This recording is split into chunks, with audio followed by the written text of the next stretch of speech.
Presiden Turki Recep Tayyip Erdogan resmi menunjuk Akin Gürlek sebagai Menteri Kehakiman pada Rabu 11 Februari 2026 dan memicu kontroversi dan ketegangan politik di dalam negeri. Gürlek yang sebelumnya menjabat sebagai Kepala Jaksa Istanbul dikenal luas sebagai sosok yang memimpin berbagai tindakan hukum besar terhadap partai oposisi utama. Langkah-langkah yang diambilnya selama menjabat membuat namanya melekat dengan julukan jaksa kontroversial. Penunjukan tersebut langsung memantik reaksi keras dari sejumlah anggota parlemen. Bahkan ketegangan dilaporkan sempat memicu bentrokan di parlemen Turki, menyusul pengangkatan tokoh yang dinilai kontroversial itu ke posisi strategis di kabinet.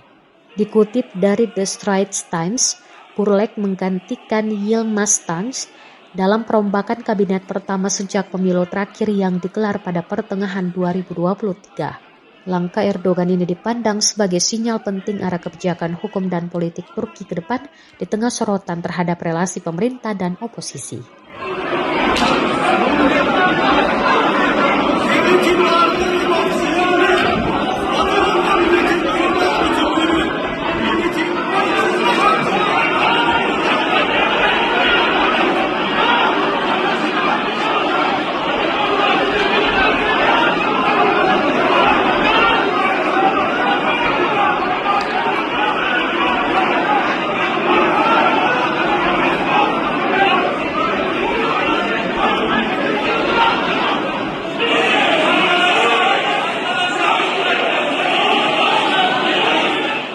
Download Tribun X sekarang, menghadirkan lokal menjadi Indonesia.